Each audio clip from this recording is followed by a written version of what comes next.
हरियाणा और जम्मू कश्मीर के बाद अब महाराष्ट्र विधानसभा चुनाव की तारीख का ऐलान भी हो गया है।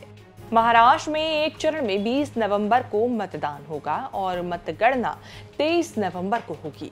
महाराष्ट्र में दो बड़े गठबंधनों के बीच सीधी टक्कर है। एक तरफ सत्ताधारी एनडीए गठबंधन है तो वहीं दूसरी तरफ इंडिया अलायंस। राज्य में अब की बार किसकी हवा है, ये जानने के लिए हर कोई उत्साहित है। अगर 2024 के लोकसभा चुनाव के आंकड़ों के आधार पर बात की जाए तो विपक्षी गठबंधन इंडिया का पलड़ा भारी नजर आ रहा है। लोकसभा चुनाव में दोनों अलायंस के वोट प्रतिशत में महज 0.3% का अंतर था, लेकिन सीटों के मामले में यह अंतर बहुत ज्यादा देखने को मिला। एनडीए को जहां 43.6% वोट मिले थे तो वहीं इंडिया अलायंस के खाते में 43.9% वोट गए।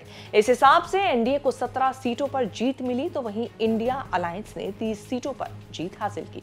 2024 के लोकसभा चुनाव के नतीजों के आंकड़ों पर पार्टी वाइज नजर दौड़ाई जाए तो एमवीए में कांग्रेस ने 13 सीटें, शिवसेना यूबीटी ने 9 सीटें और एनसीपी शरद पवार ने 8 सीटें जीती। वहीं महायुति में बीजेपी ने 9 सीटें, शिवसेना शिंदे ने 7 सीटें और एनसीपी अजीत पवार ने सिर्फ 1 सीट जीती।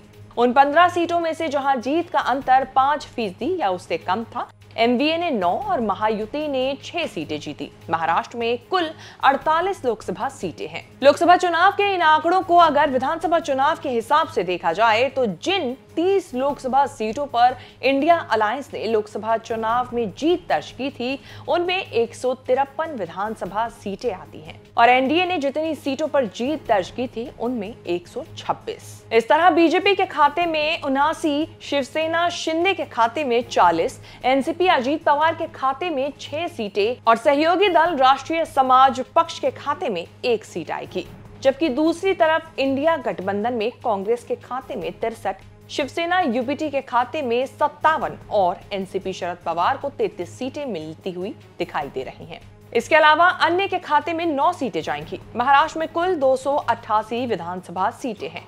बहुमत के लिए 145 सीटों की जरूरत होती है। कुल मिलाकर लोकसभा सीटों पर जीत को विधानसभा की सीटों में कन्वर्ट किया जाए तो इंडिया का पलड़ा एनडीए के मुकाबले काफी भारी नजर आ रहा है। इंडिया गठबंधन पूर्ण बहुमत के साथ सरकार बनाता हुआ दिख रहा है। 2019 के विधानसभा चुनाव के आंकड़ों पर गौर करें तो उस चुनाव में बीजेपी को 105, शिवसेना को 56, कांग्रेस को 44, एनसीपी को 54 सीटें मिली थी।